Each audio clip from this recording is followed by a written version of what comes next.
Halo semua, hari ini kita akan membahas tentang kecelakaan Japan Airlines Flight 123, kecelakaan pesawat terbesar yang pernah terjadi di Jepang.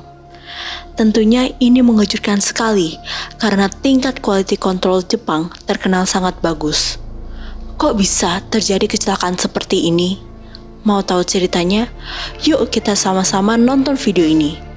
Jangan lupa klik subscribe agar kalian bisa menjadi orang-orang pertama yang menonton video-video terbaru dari channel kami.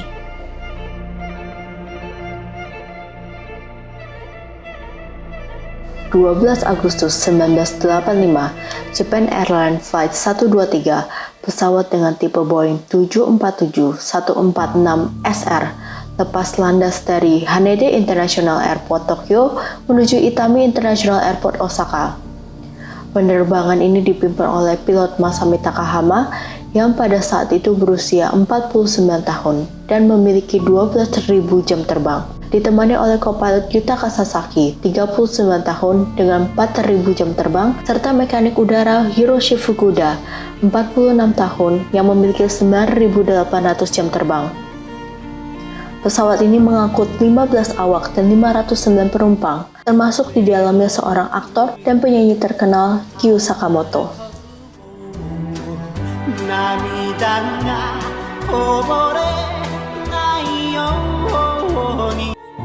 Yuk kita masuk ke kronologi kejadian. Tepat pada pukul 18.12 waktu setempat, pesawat tersebut lepas landas. Semua terlihat baik-baik saja sampai 12 menit setelah lepas landas, tepat di atas Teluk Sagami, terdengar ledakan dari dalam pesawat. Bagian penyekat buritan belakang pesawat pecah dan menghasilkan ledakan dekompresi yang menyebabkan robeknya ekor pesawat. Robeknya ekor pesawat ini mengakibatkan rusaknya sistem hidrolik pesawat yang menyebabkan pesawat melayang-layang tidak terkendali selama 30 menit. Pilot awal mengira bagian penutup roda atau dikenal dengan landing gear door telah lepas dari badan pesawat. Segeralah mereka melakukan pengecekan terhadap seluruh sistem pesawat dan tidak ditemukan ada bagian yang rusak.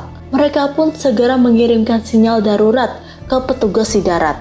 Suasana di dalam kabin pun menjadi genting, dengan masker oksigen yang keluar secara tiba-tiba membuat para penumpang pun menjadi tambah panik. Pilot pun menghubungi ATC dan memutuskan untuk kembali ke Haneda Airport.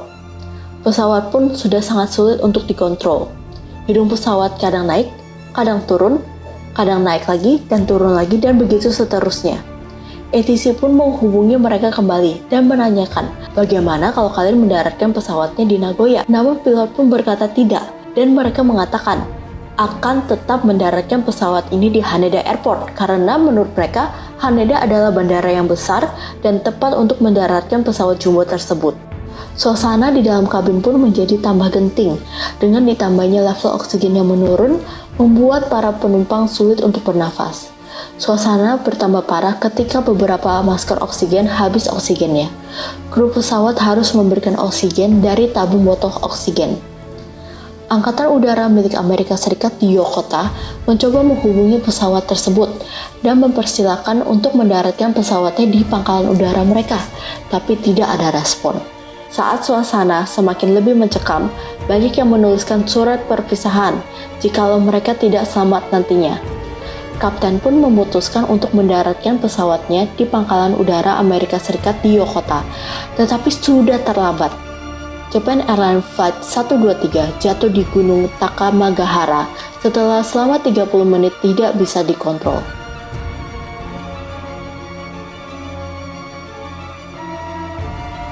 Akibat dari kecelakaan ini, 505 penumpang dan kru kehilangan nyawanya.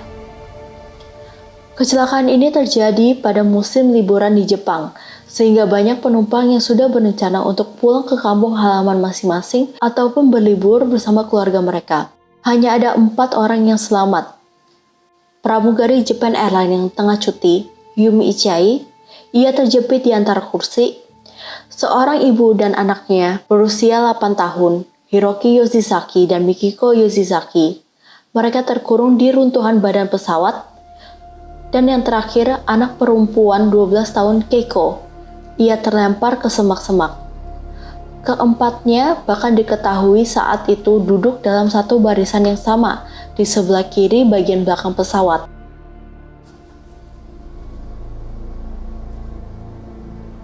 Upaya penyelamatan pun segera dilakukan, meskipun terhambat. Seorang navigator Angkatan Udara Amerika Serikat yang ditempatkan di Pangkalan Udara Yokota menyatakan bahwa militer Amerika Serikat telah memantau panggilan darurat dan menyiapkan operasi pencarian dan penyelamatan yang dibatalkan atas panggilan otoritas Jepang. Air Force C-130 Crew adalah pihak pertama yang menemukan lokasi kecelakaan 20 menit setelah jatuhnya pesawat tersebut. Mereka langsung mengirimkan lokasi tersebut melalui radio ke Pangkalan Udara Jepang dan Yokota. Artikel di Pacific Stars and Stripes pada tahun 1985 menyatakan bahwa personel di Yokota bersiaga untuk membantu operasi penyelamatan, tetapi tidak pernah dipanggil oleh pemerintah Jepang. Medan pegunungan yang sulit mencegah helikopter JSDF untuk mendarat di lokasi. Pilot melaporkan dari udara tidak ada tanda-tanda orang yang selamat. Berdasarkan laporan ini, personel JSDF di lapangan tidak berangkat ke lokasi pada malam kecelakaan. Tim penyelamat berangkat ke lokasi keesokan paginya. Staf medis kemudian menemukan mayat-mayat dengan luka-luka yang menunjukkan bahwa orang-orang yang meninggal dari kecelakaan itu hanya meninggal karena syok, terpapar dinginnya semalaman di pegunungan, atau dari luka-luka yang jika ditangani lebih awal tidak akan berakibat fatal. Seorang dokter berkata, "Jika pesawat berhasil ditemukan 10 jam lebih awal, kami bisa menemukan lebih banyak orang yang selamat." Salah satu dari 4 orang yang selamat, Yumi Ochiai, menceritakan dari ranjang rumah sakitnya bahwa dia bisa mendengar teriakan dari orang-orang yang selamat lainnya. Namun suara-suara ini secara bertahap menghilang pada malam hari. Begitulah akhir dari cerita tragis ini.